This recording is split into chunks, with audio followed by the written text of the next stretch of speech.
I'm Dan. And I'm Alex, and welcome back to the On Air podcast. Dan, the good thing about this kind of weekly arrangement is that we no longer need to speak in between and have these catch-up phone calls. So I genuinely have no idea where you are. Yeah, where are you? This week, there is no chance we would have had time to catch up because we've both been pretty busy. I just landed in Japan last night from Thailand. So it's been super crazy. I'm in Tokyo. We should just put context here that this is the most travel intensive week we've had in terms of trying to figure out the schedule, which also means there could be crazy sounds in the background while we try to work this out. Alex, you have like an insane echo, I think. I know. So, I mean, look, the thing about the fact that we are moving around constantly and of course committed to the arrangement and to the podcast that we now love and have started to build is that we do ask for your understanding if there is any difference in background noise, maybe the odd slight interruption, a little bit of echo. I think on the whole it's nothing you're going to notice, but I'll give you some context now. I am sat in a 50-seat dining room in a private suite in a hotel because they said that this was the quietest kind of close space that I can have. There is a bit of an echo, but we're just going to run with it. That sounds really uncomfortable to be sitting in that room by yourself. It looks like I'm chairing a board meeting and none of my board members have turned up. I don't know what that's symbolic of. Okay, so Dan, you are in Japan, having flown there from Thailand last night or today. Yeah, yesterday, landed last night. We talk about this stuff a lot on our calls, how we love cultures that are so orderly and just feel so functioning, at least on the surface, you know? It's just so, it's so satisfying. So like an example, yesterday when we were flying, there was a 5-minute delay in boarding, right? So in the lounge, they come on the speaker. This is the Airlines own lounge. They go, "Ladies and gentlemen, we want to extend our sincere apologies for the inconvenience. Boarding will be delayed by 5 minutes. We sincerely apologize once again." It's like in other parts of the world, you'll be delayed for an hour and they won't say a word, you know? There's no mention of it, yeah. And was the Japan part of this trip the planned part, or is this something that you decided once you were in Thailand? We booked this 3 days ago, so insanely last minute. Yeah, that's why I didn't tell you I was going to Japan. I'm just like, hi. It's okay. We find out these things on the podcast now on the episode. See, listeners, I'm just like you. We're all in one boat here. Have you heard that song, "Hot Girls, We Have Problems Too"? We're just like you. I mean, it's very old, but do you know it? I don't think so, and also I don't know if I want to ever hear you sing that again. So, if it means that you don't repeat it, if I just pretend that I know it and say yes, I've heard it, then sure, I've heard it. Anyway, I'm never gonna sing that song again, but if you know, you know. One thing I wanted to talk to you about, because in Thailand we love trying a new hotel every time we're in Bangkok. So I know you are a sort of luxury hotel connoisseur and fanatic, right? I do like the 5-star world of hotels, and also there is a bit of a clause to this, is that I feel like I know a lot about what's happening in the luxury hospitality scene because it's an industry that my sister worked in for a long time. So yeah, go on. Demi appears again. I feel like you are not happy unless your initials are embroidered on the pillow. I really feel like I struggle to see the value of super luxury hotels. So we stayed at the Waldorf Astoria this time. I think we've stayed at like 15 different hotels in Bangkok now to try to find the best one. And even though the Waldorf Astoria there is quote unquote only about $300 a night, I just feel like, what do I get extra that's so amazing over like a $100 a night basic Marriott? And the thing to mention is that a basic Marriott in Thailand is not like a one in the US where it looks like people shoot up cocaine in the shootout. They don't shoot up cocaine. Just shows how little I know about drugs. Like they do drugs in the hallway or something. Those hotels are beautiful in Thailand, and it's like $100 a night. You know, what do you get? What is your feeling about what is so much more worth it about a uber luxury versus, you know, a pretty nice hotel? No, I think you have to be sensible about it with anything. I think there are hotels that are ridiculously priced based purely on the name or the fact that they belong to a group and it's marketed as the luxury variant of that hotel groups. So I don't think that there is any sense of consistency there. I think you just have to, like anything, take it property by property and figure out why certain hotels are superior than others, and also how that correlates to price. I mean, at the end of the day, it's always going to come down to price and value for money. And I think there are Yeah, a lot of hotels, as you correctly said, that you can have an amazing time and that are beautiful and stunning and have the amenities you need and have an amazing pool and beach if that's what you're going for, or other different services, and be excellent value for money. At the same time, you can stay in a hotel that is, like you said, something like a Waldorf Astoria. And it's like, when you look at it, how is that completely different to the Sheraton Frankfurt Airport? Or something like that, yeah. and it is Okay, so that you it have is to. completely different to the Sheraton Frankfurt Airport. Okay, well, That's not a I fair think comparison. yeah, I'm trying to be nice to Frankfurt Airport because I'm conscious that I had, been a bit too honest about them in recent episodes. But no, as you Yeah, say, there's no consistency in these categories at all. exactly. I mean, I should say there are plenty of good hotels close to Frankfurt Airport. Sheraton is True. very Sheraton is very convenient, but it's Have you not the stayed at that nicest. Sheraton in the Frankfurt I Airport? stay there. That's my like go-to transit hotel, so I do stay there, but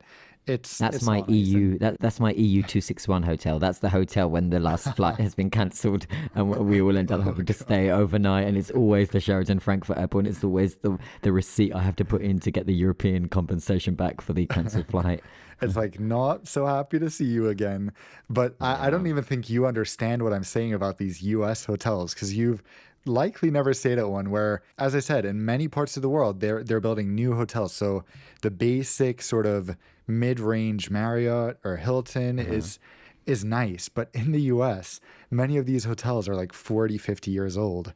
So from the outside, they look horrible. From the Yeah. inside, you don't want to walk barefoot. That's one thing to Oh say my about them. God. I mean, carpet in hotel rooms, but specifically in old hotel rooms. I will line the walkway from the bed to the bathroom and the Oh door God. with floor towels because of that very Yeah. reason. If it's an old hotel with thick carpet that has accumulated Oh, 50, and you 60 see the years worth, stains. I, I, I can't. Oh I God, I can't. just feel nauseous thinking about it. I think it's so important when no matter how much you are spending, be it 80 euros or 800 euros, please, the first priority needs to be hygiene. How do you always somehow start bringing up and leading me down this route to show that I'm OCD at the beginning of Yeah. every episode? If it's not a buffet, if it's not about water, now it's about hotel room. You're trying to dig up every trauma. I know what you're doing, Dan. This is therapy for you, not for me. So don't even try it. I'm the one who goes to therapy after our recordings. So it's double layers. You just sent me a wonderful video earlier of you dancing. It was, I suck at dancing. I was actually surprised to see Okay, that you can dance. I'm not gonna lie. I did not know we were bringing that up on the podcast. That was sensory incompetence. That was, to put Alex it was into some twerking all over context. Doha. No, I was not. Okay, we were dancing. We were doing, Candy? You probably don't even know it because you were born I like don't five know. minutes ago. Do you know the Candy dance, like from the 80s? No. Anyway, Yeah. we were all doing YouTube it. You're a YouTuber. We were all doing the Candy dance at the after party of the Formula One because this last weekend, this long weekend in Doha, has been the Qatar Grand Prix for the F1. And so, I mean, I don't know how familiar you are with F1, but it moves around the world each Yeah. weekend or almost every weekend. And Really? then this, I know nothing yeah. about it. So I'm always Oh like, my why is God. there F1 in every city I go to?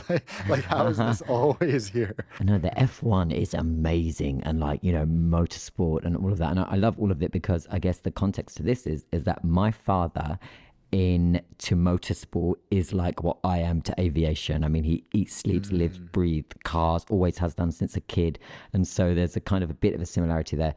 So we were at the F1 over the long weekend, which was amazing. I mean, you don't even have to like F1. Dan, if you were here this weekend in Doha just now, you would have loved it 100%. mm.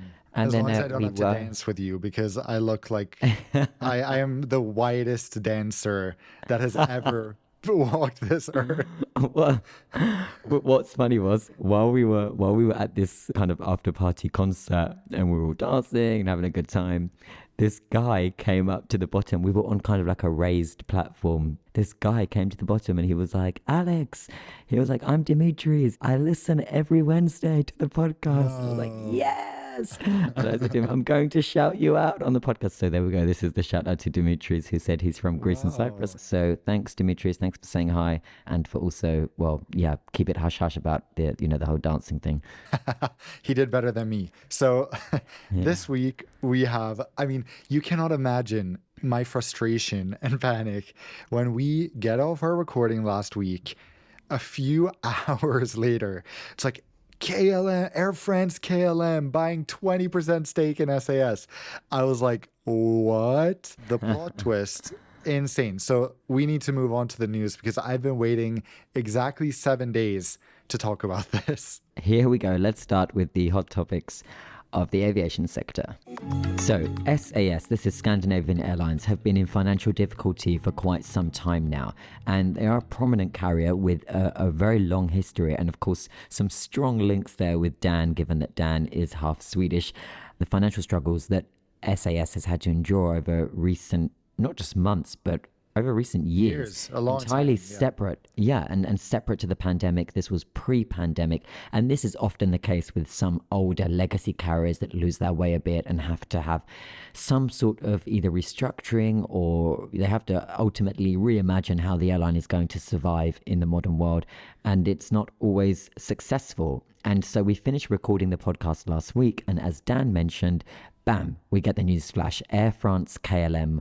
And of course, Air France-KLM, they are essentially a European aviation group, a combination of those two large airlines, Air France and KLM, the national airline of the Netherlands.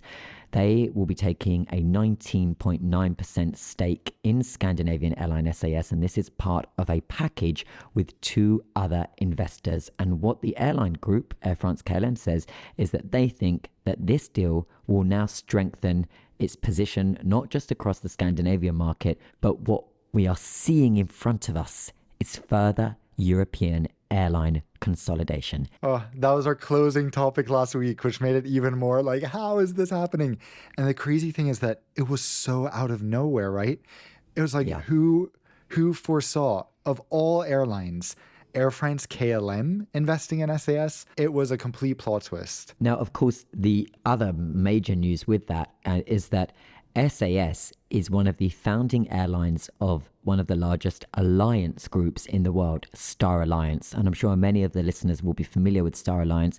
It is an alliance of a whole load of airlines. Oh, it's an that ultimately... alliance, is it? Oh, Star Alliance is okay. an alliance. Shady. Give me an alternative word. Goodness, I'm mid-flow. So it is an alliance of a whole bunch of airlines that basically leaves a level of consistency, whether you are flying Lufthansa or Thai or any other star carrier, in terms of frequent flyer benefits, lounge access, mileage, and so on and so on.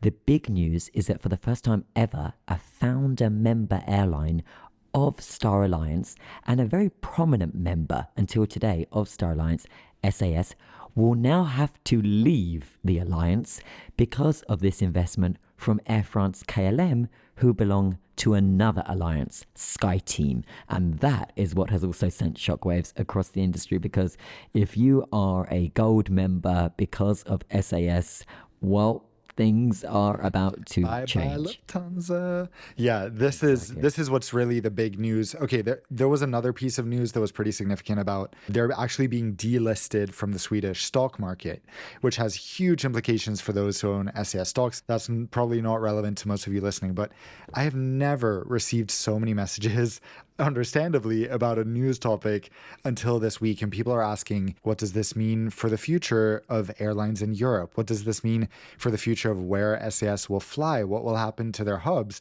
Because SAS is quite unique in the sense that it has three main hubs in three different countries. There's not many airlines you can say that for. So Denmark, Copenhagen, Stockholm, Sweden, and Oslo, Norway are three pretty big hubs for this airline.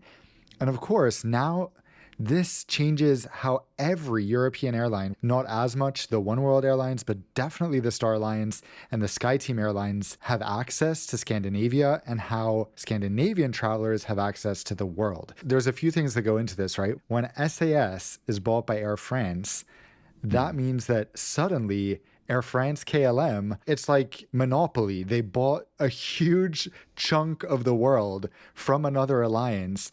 Everything changes for Lufthansa Group. They were totally taken by surprise by this.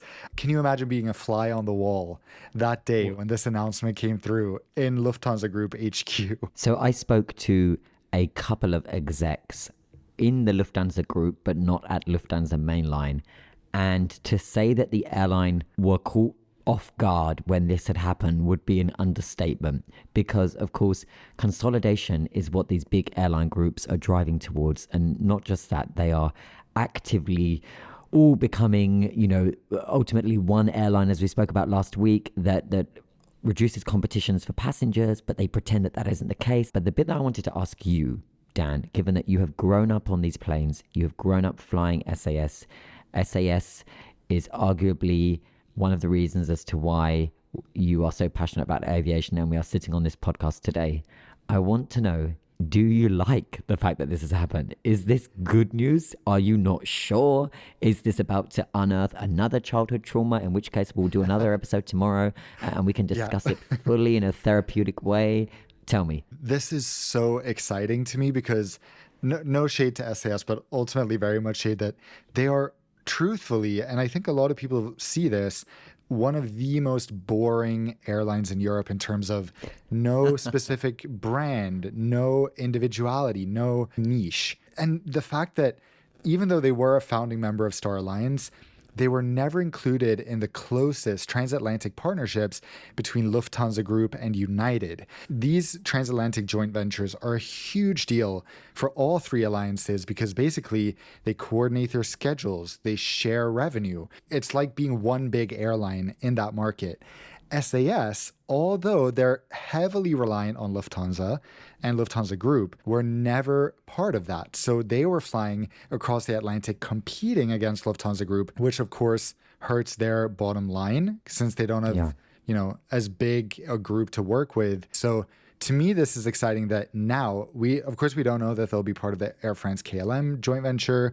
It's probable, in my opinion, because it's the joint venture. It's the joint venture that makes the money. The code shares do not make money in anywhere near the extent that a joint venture would. And that's why, as you say, this is something to now keep an eye on, because Air France-KLM haven't picked up to swoop in and take a stake in SAS for fun. They are seeing a clear end goal here that equates to increased revenue in a European aviation landscape that is highly competitive, basically between three airline groups only. And that's it, and that's the direction we're trending towards. Yeah, and why this is such a big plot twist is that for at least a decade, probably more, the constant talk in the Nordics has been that Lufthansa Group is going to come in and buy SAS. SAS has been struggling for a long time. They haven't had a very high value. So everyone was expecting that to happen eventually. This brings us to a wider discussion of what is the function of alliances, because people don't really realize that alliances really determine where airlines choose to fly and where they choose to utilize their planes. So, of course, the implications for SAS are the biggest. Part of this is that people will now be connecting flights to go somewhere through Scandinavia as well, potentially, since Air France-KLM will now have a close partner there. So then you think, okay, where will they be connecting to?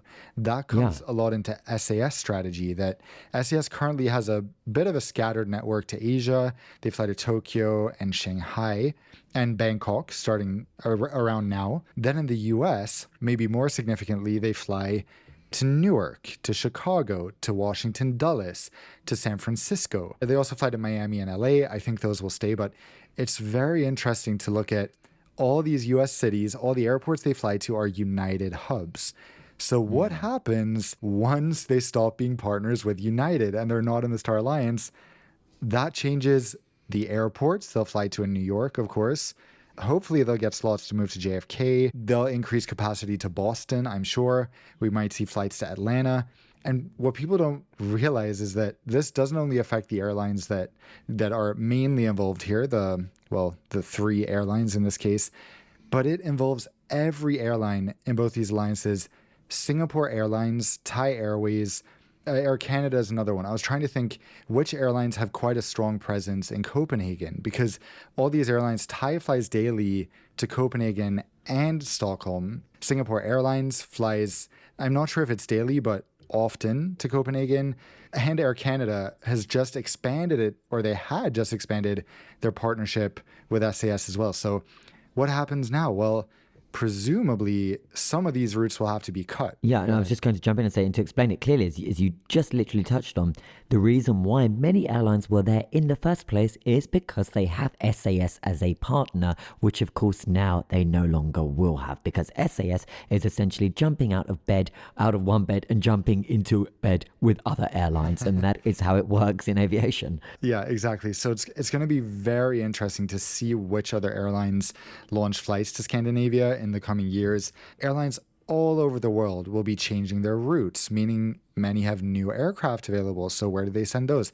It has such a knockoff effect. And speaking of knockoff effects, we often talk about the knockoff effect of conflicts on the routes airlines can serve. And just this week, we have another conflict that is ignited again, let's say. Yeah, of course. So ultimately, leading international airlines everywhere are having to adjust, reroute, and suspend or reduce flights to Israel's capital, Tel Aviv. And of course, this is amid the flare up and the tensions and the conflict with Hamas and the escalating attacks on Gaza. About half of all scheduled flights at the airport haven't been operating over the last few days. Cancellations are continuing, and there are a whole bunch of airlines affected. American Airlines, Air Canada, Air France, Delta, Emirates, Finnair, KLM, Lufthansa, Norwegian, Ryanair, United, EasyJet, and BA. They are all having to take these decisions and make these cuts to their schedules as a result of what is happening across this area of the region. Yeah, the tragic conflict that continues. So at least one potential positive for aviation here is that compared to Niger, we were talking about a few weeks ago, the airspace of this area isn't as massive and isn't as heavily used, since many airlines avoid it on many routes anyway. In terms of international flights flying around there, the implications aren't enormous, but it's fascinating to see which airlines are continuing to operate despite the ongoing bombings on both sides, and which have decided to suspend. And it is because, for example, British Airways, I would also associate as the ones to withdraw and pull out at the first sign of any kind of flare up or instability anywhere globally. But they have said that they are planning to continue operating flights over the coming days, but with adjusted departure times. Again, they're working closely with security authorities, and it is a case of, as and when they receive info, they're constantly reacting on that new data, on new information, on new intelligence, in order to make these key decisions. Because air travel as a whole is absolutely inherently exposed to everything that happens everywhere on Earth, and that continues to be the case. Are these flights, they're only allowed to depart during, or they only want to depart during daylight? Is that it? So a lot of it is to do with that. So, for example, Russia, which of course hasn't any air travel activity with Europe because of the situation in Ukraine, Russia has banned night flights to Israel, and regulators, including the FAA in Europe and EASA, the European Aviation Safety Agency, have urged airlines to exercise similar caution. And those kind of directives and that background guidance suggests that it's perhaps much safer to be operating during the daylight hours rather than at night. And so many airlines are taking this decision. This is why British Airways' statement said that they'll be adjusting their times. Some airlines have said, we just cannot. It's too complicated. There are too many escalations. It is absolutely unclear as to what direction this is heading towards, whether or not it's going to be, we're going to be looking at a calm a few weeks ahead, or God forbid worse. And so some airlines, for them, the risk is perceived to be too high, and they simply withdraw. And of course, that then has the impact on passengers. I'm checking here which flights are actually operating at night. We see, it's very interesting. There's a pretty clear regional divide. We have every Middle Eastern airline continues to operate at night, including, of course, every Israeli airline. And I don't know if everyone is aware of this. To me, it's absolutely fascinating that these days, every single Israeli aircraft, that's El Al, Arkia, Israel, I can never pronounce that, Israel, Mhm. ISR Air. Anyway, they all have anti-missile flares installed on the aircraft, which this is an exclusive in the aviation industry. Only these airlines have them. And basically, they have a 360-degree antenna that is constantly scanning around the aircraft for a missile. If one is detected, it immediately releases invisible flares that the eye cannot see, but they're released and the missiles actually get confused. It's interesting because it's similar technology that is offered to the likes of the president with Air Force One and so on. And there are other state aircraft that possess that similar technology. And of course, with everything, when you're ordering an aircraft, it is an option. There is so much actually that airlines can choose to have, that governments and states can choose to have on their state aircraft and so on. But of course, with this escalation and with what is happening right now, the loss of life here is just awful. I mean, you know how intertwined I am into the news cycle, given that it is what I do. And, you know, it's just one awful development after the next. And we can only hope for more peaceful days ahead for the region. So one thing I want to ask you, Alex, when I was flying to Thailand, I forgot to ask you this last week. What is it? I know you do this. That's why I'm asking. What is it with people sleeping an entire daytime flight? Like, let's say these flights from the Middle East to Asia, they take off around 8, 9 a.m. They land at like 6 p.m. So you're going to bed in 4 or 5 hours. What is it with people sleeping the entire 5, 6 hour flight or wherever you're going? How does that work? How is that logical? Okay, so firstly, I will ask, was the sleeping encouraged? AKA, were the cabin lights dimmed? Was it a little bit warm? Were the window blinds down and so on and so on? It actually wasn't. And I find that people choose to sleep anyway. I think I put it down to the fact of this. In economy class, you have very little other choice of what to do if you're not consuming the screen in front of you than to sleep. So people choose to sleep.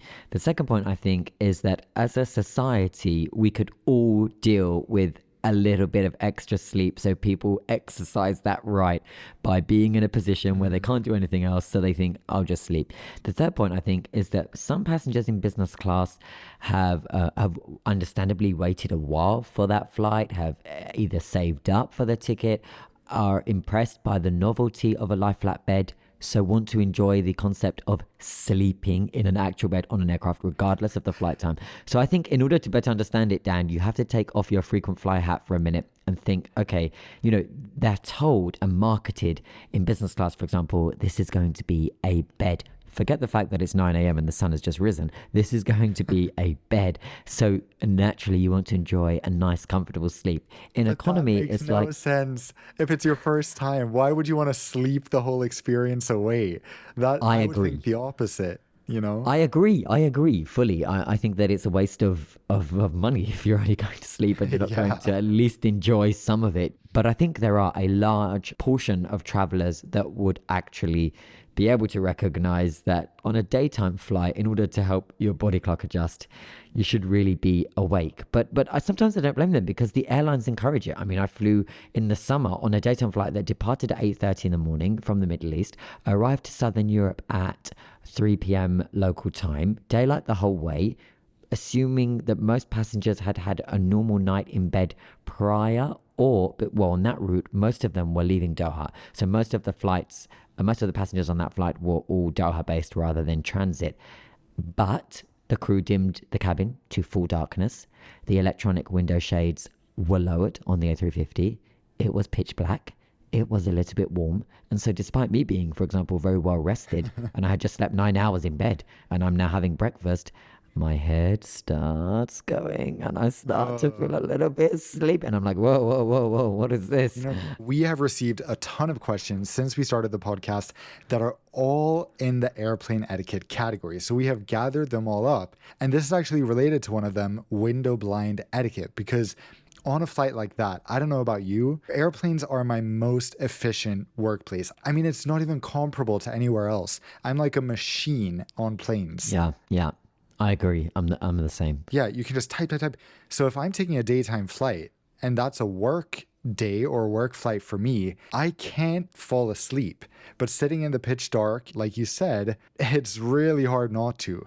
So in that situation, do you raise your own window blind, even just a little bit? Do you turn all the lights on around your seat, like the overhead light? I don't like to be in artificial lighting if there's natural daylight. I mean, I would not Yeah.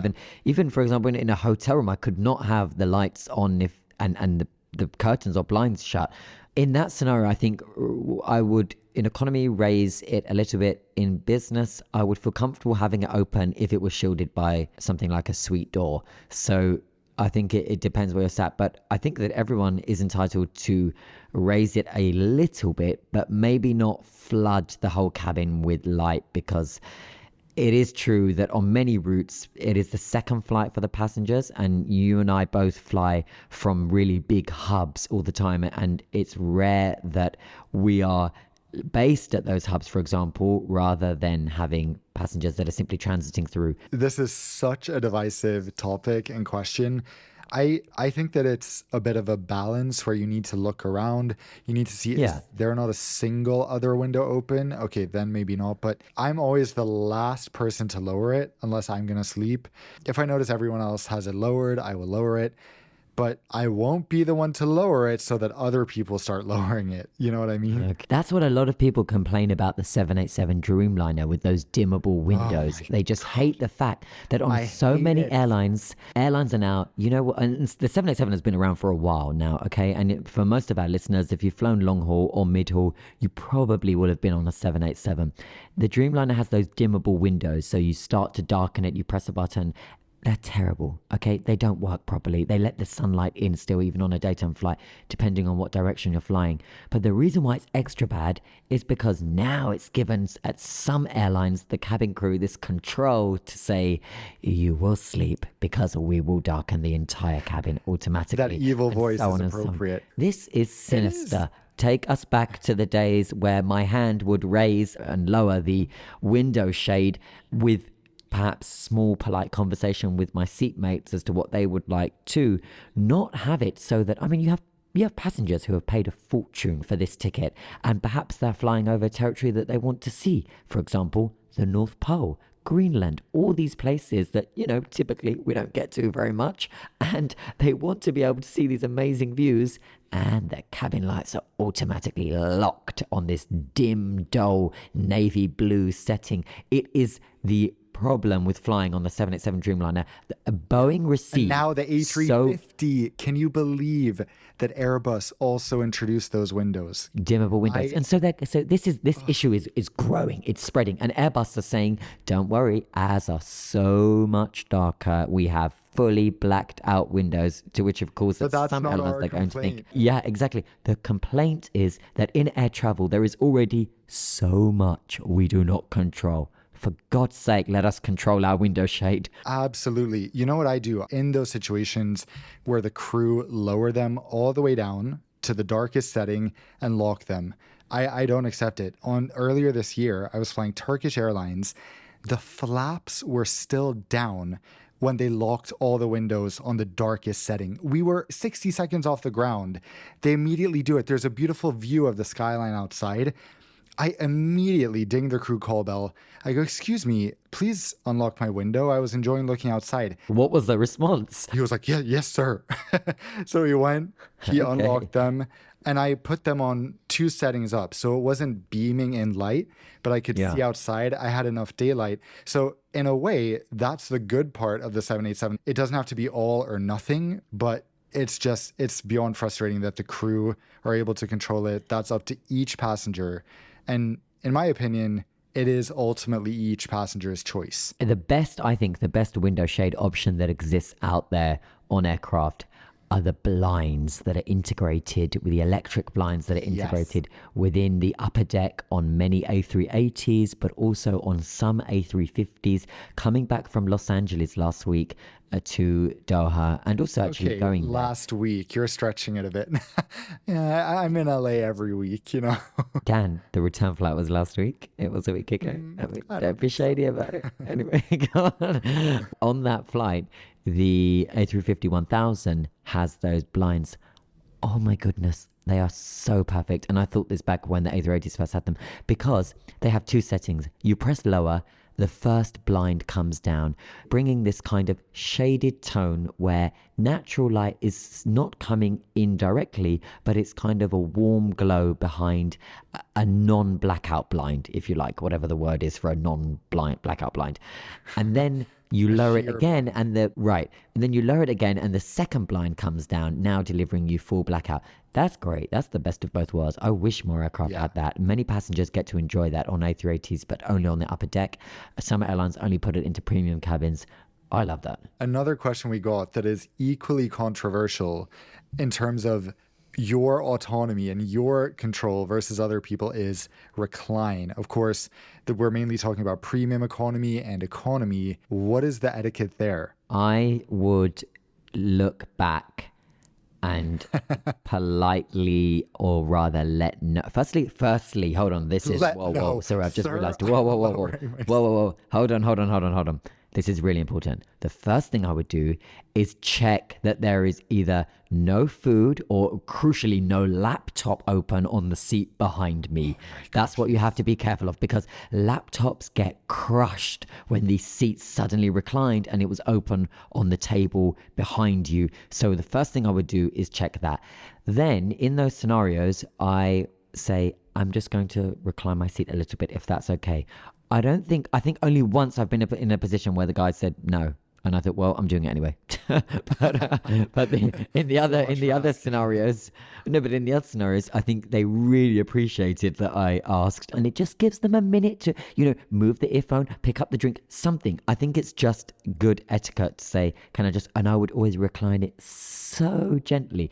To go back to that story about when the guy said no, I did it when he went to the bathroom. So when I was 14, I remember flying from New York to Frankfurt, Lufthansa. This was an overnight flight, of course, as most transatlantic flights are. I usually don't ask, but I will look back if reclining first to check that everything looks fine. There's nothing I can break or disturb, and then very slowly recline to see if they protest, which, usually they don't. But on this flight, an overnight flight after dinner, my brother and I both reclined our seats, and there was a German couple behind us that were fuming, and I'm just like, I could not fight back then, why am I saying fight? Like, I was about to get in a fight, but I was like, oh, so sorry, sat up, and then I was just like, wait a minute, the person in front of me is reclined, everyone else is reclined. You're on a long haul flight, right? Yeah, on a long haul overnight flight with a seat that reclines. So I can't just make him happy. So it turned into this sort of war where I would recline every time he'd go to the bathroom or whatever it was. He would start kneeing my seat from behind and being so bad about it. It was horrible. That's the only time I really had to call like an unpleasant situation like that. But I think in general, it's your seat. You decide if it's reclined. Just be nice and respectful about it. Okay, the third question that was a reoccurring question that we've received loads since the launch of the On Air podcast. And I want a quick yes or no, and we can say it at the same time. Okay? So I'll read the question, count to 2, and then give me your answer. Okay? Are middle seaters on flights entitled to both armrests? Yes. Wait, you were supposed to count. Oh, I was supposed to count in my head. You're supposed to count in your head, for God's sake. The answer is obviously yes. I was going to say yes as well. That's all we need to say about that. Next question. Next, okay. Do you disembark only after the row in front of you? Yes. Yes. How are you even supposed to get past them? Like, please.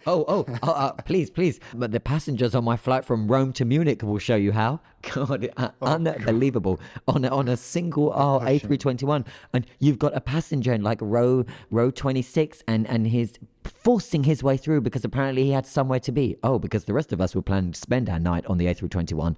Unbelievable. But it happens. When the crew says, ladies and gentlemen, we have some people with a very tight connection. Could you please all remain seated? They will get off first. Yeah. I have never, besides COVID, seen that work, and people actually respect that, which just makes me lose faith in humanity. Like, don't you people feel their stress and anxiety? Where are you in such a hurry to if you don't have a tight connection? Yeah, it's true. And do you know what? If I'm flying point to point and I don't have a connection, I am the one. If anyone has seen me on a flight, or if anyone does see me on a future flight coming, let's say on a single aisle, an A320, a short haul flight, I am not the one with the rest of the cabin standing in the aisle. What are you standing for once we have arrived? You know, like itching and pushing past and kind of shuffling forward a little bit.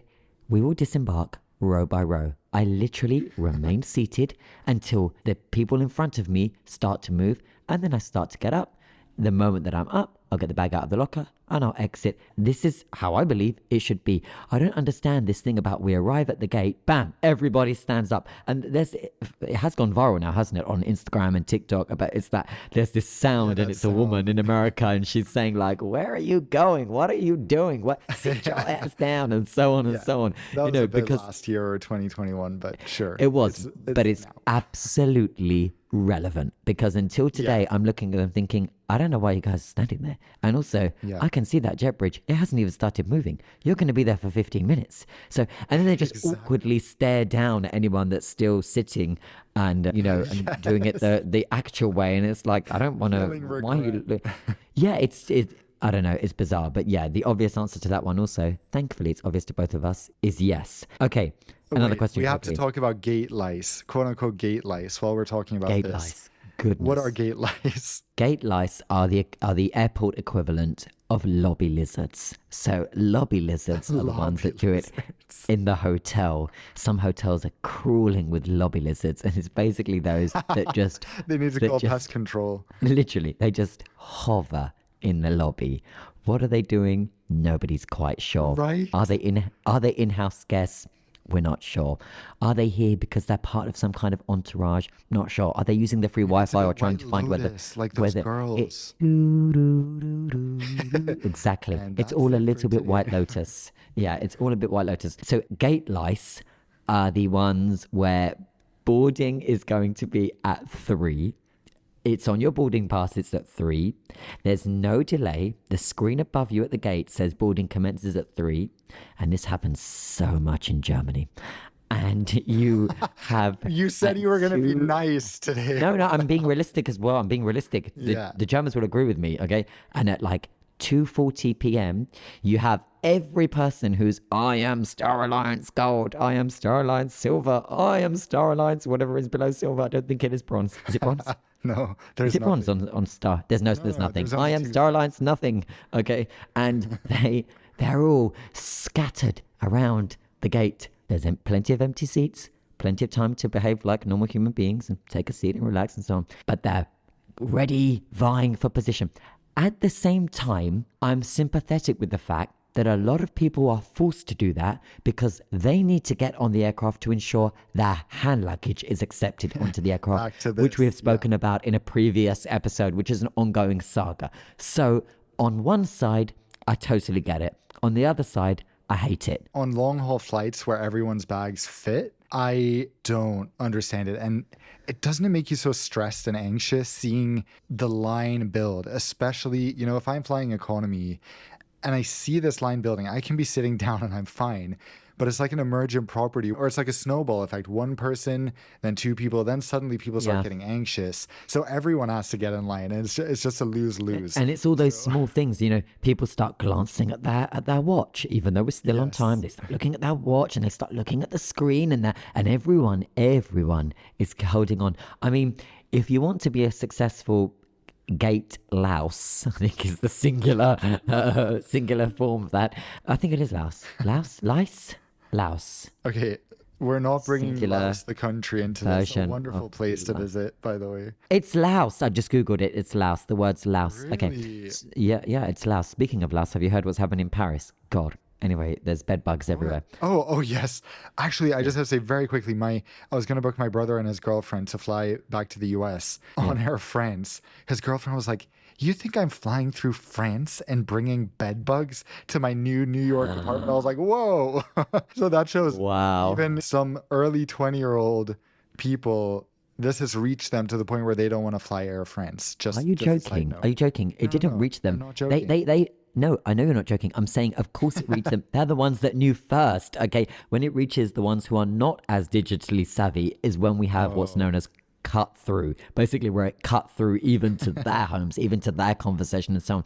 But I think that has already cut through. But to quickly finish that point, if you want to be a successful gate louse and you want to know exactly when boarding is, it usually commences after the phone call. So if you're facing the gate and the gate agent's phone rings and they're like, hello, yeah, okay, that usually means you are now cleared to commence boarding. When that phone rings is usually when I then go to then stand up, start walking, and they say, we're now commencing boarding. Whew, straight on. Yeah. Okay, I think we have one more etiquette question, right? Yeah. So this one came up twice. And this, I think the answer to this depends on what cabin you are, but it says, can shoes come off during a flight? And then the person says, Jacob, he says that his sister, when she travels, she thinks it's the most revolting thing ever and that shoes should be kept on at all times and also in the name of safety. Whereas he thinks that it's impossible to be relaxed on a long haul flight, specifically if you're still wearing footwear. What's your quick take on that? So barefoot, big no. But you can take your shoes off and change into the airline provided socks. Many provide slippers in premium cabins, or you can bring your own slippers. That's perfectly fine. I sit in my normal socks on my seat, but I would never go to the bathroom and just my socks. I would put my shoes on. But of course, take your shoes off as long as your feet don't stink and you're not barefoot, is my view. Okay. The OCD in me is finding this conversation very uncomfortable, especially when you spoke about passengers going to the bathroom and they don't put on footwear. I see that and I want to cry on their behalf. But anyway, There is one more question. I know we said that was the final one. There is one more question that I wanted to ask, okay? Mile High Club. No, that's for another episode. That's, oh goodness. When you have an allocated seat, you've probably paid to have it there, you've selected it via your status, you're mentally ready for where you're going to be sitting, and somebody comes and says, excuse me, will you switch? What's your answer? You go on your phone, you open your music app, and you play Ariana Grande, Thank You Next. And I think with that, we'll conclude episode 6 of On Air. Thank you so much for being part of the episode. As usual, we love it when you show us and have been sending us that you are liking, following, subscribing to the podcast. And we are receiving, between last week and this week, tons of those screenshots. They are all being logged into that same central file. And next week's episode is when we'll be making that first move, right, Dan? On winners. Yes, next week we will announce our first giveaway winners.